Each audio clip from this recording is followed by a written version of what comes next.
right, folks, ladies and gentlemen, Jason Hetland here, 2015 Wrangler National Finals Rodeo in the media room prior to start number 3.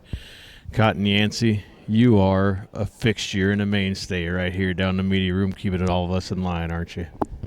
Well, I've had the pleasure of being here a long time. I don't know what that actually means, except the fact that I am truly in love with this organization and what it means to the cowboys and cowgirls across the country, and what we've done over the years as far as growing. It's amazing to me. I mean, I'm just blows away every time I think about it.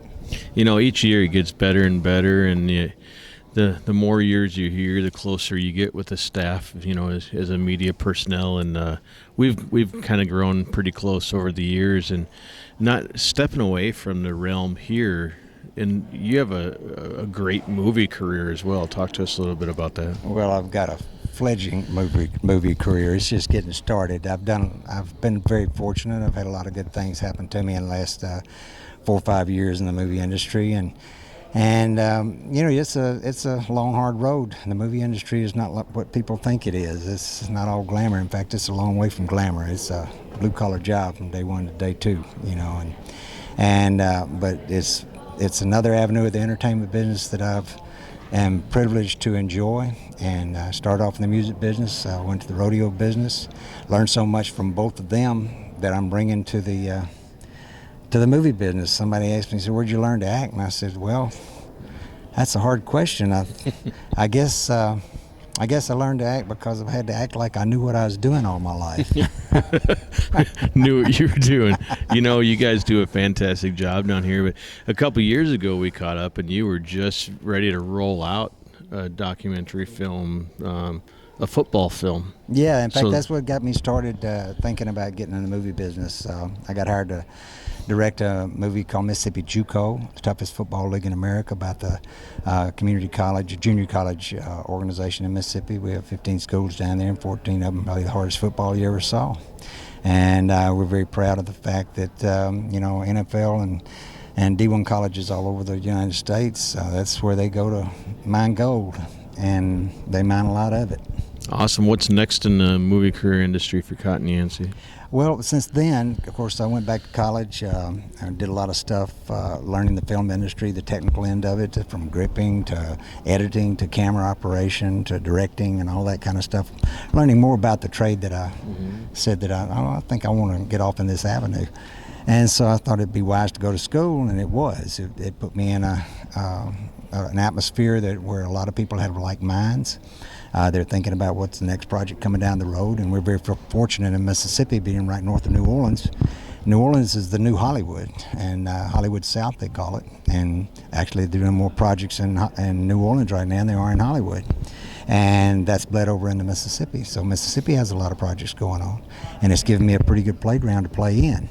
And so I do whatever I can to get on any project I can to find out. You know, you always learn. You can learn what to do and what not to do, and you know, and it's a learning experience. And I've always been a big, you know, fan of somebody wanting to learn, and so I get in there and try. Absolutely. And, you know, let's step back from the movie career a little bit and come back to end here, because we were talking about doing this interview, and you said that you really wanted to showcase on exactly why you love doing your job here for 10 days in Las Vegas so much. So expand on that a little bit. Well, I'll start back in the music business. I learned in the music business early on. Had a little hit record when I was 16 years old and couldn't handle the pressure of it. We blew up, fell apart, didn't understand what we had fell upon. And of course we profited from it, but you know, we didn't take advantage of it because we couldn't stay together. And so the next opportunity I had was just right after that. I got another organization that had management and had leadership from that area and agents and things like that. And it wasn't long till we had a record contract with United Artists. And when that responsibility came to us, we had to grow up.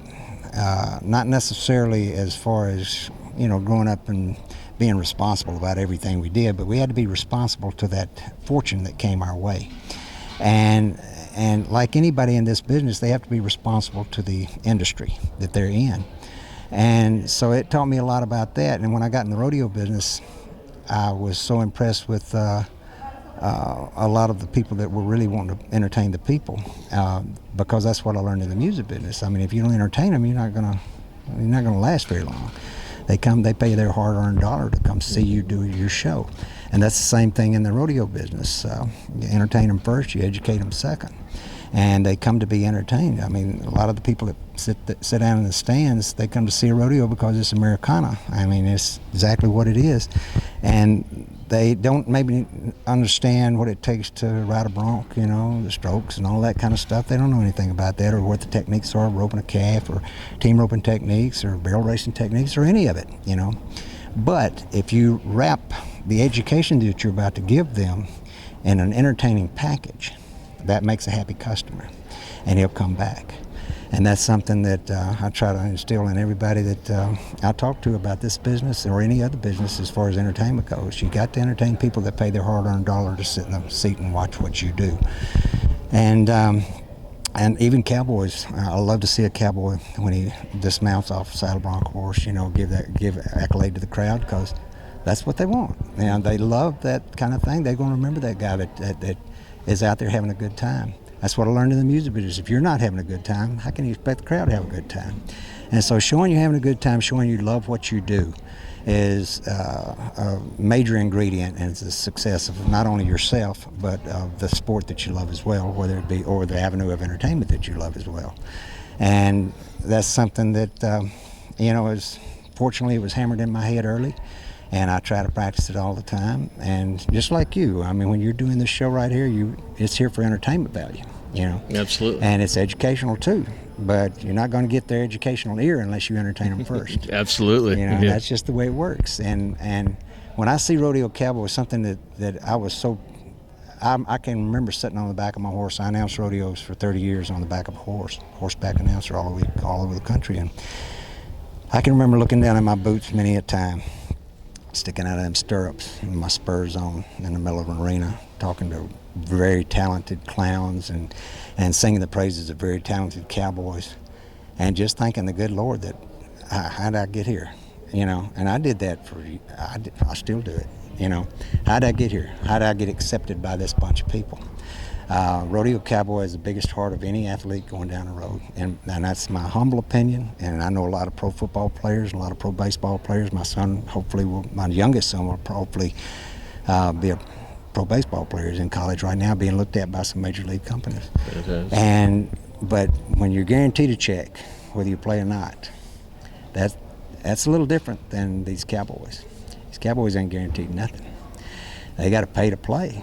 You know, football players don't pay an entry fee. Baseball players don't pay an entry fee. Basketball players don't pay an entry fee. You know, these guys pay to play. They cover each other's back. You know, one of them's down having a bad stroke of luck or gets hurt or something like that, they pool their money and help each other out. Absolutely. It's an unbelievable way to go about it. It's a lifestyle that it's hard to explain to people.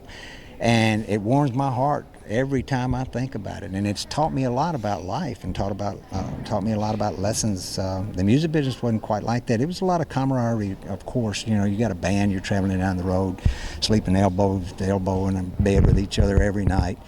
And you know, you get to know each other real well. But and that's sort of what the Cowboys do. But the way they have to pay to play and the way they got to keep their heart in it. They got to cowboy up all the time. What's that saying? 90% of the Cowboys pay and playing 90% of the time. And I don't know, it just takes a lot of courage and a lot of heart to do this sport. And it's taught me a lot about, and humbled me. Oh man, talking about humble. Anybody that's been around this sport long will be humbled by it, no doubt. Absolutely, you know, and we talk about being humbled, and you see it with every cowboy and cowgirl in the PRCA, autograph signings, fan appearances, this and that, but everybody kind of role models after you, as you are a true role model of the sport of professional rodeo, my friend. Well, I appreciate that, but I've never thought of myself like that. I also like to think that these young cowboys and cowgirls coming along are being taught by their heroes, the cowboys and cowgirls ahead of them, that they've watched in the arena, people like Trevor and the Cooper Bunch and all those people like that. There's just countless names that get out there and they know where their bread's buttered. They pay attention to their fans. They know the responsibility to the sport. They give back as much as they get in it, and that's what it's all about. And I actually have learned so much from them, and I continue to learn from them. Every time I see them. The work ethic of Trevor Brazile blows my mind. And I've told my kids a bunch of times when they go to complaining and stuff like that, I tell them stories about, what Trevor has told me right out of his mouth. Mm-hmm. Roy Cooper's told me right out of his mouth. Joe Beaver's told me right out of his mouth. A bunch of people like that I've had personal discussions with and been privileged to know and get to know well. And it's just amazing to me, and that's where I give the tribute to, because those guys, there's just not very many people like that walking around in the world, not in the regular world anyway. This community is blessed to have people like that. It demands people like that. This is a tough business. It's no handouts in this business. You either earn it or you don't earn it. Nobody's going to go pick you up and take you on down. You got to do it yourself, and that's what America's about. That's what it's supposed to be about.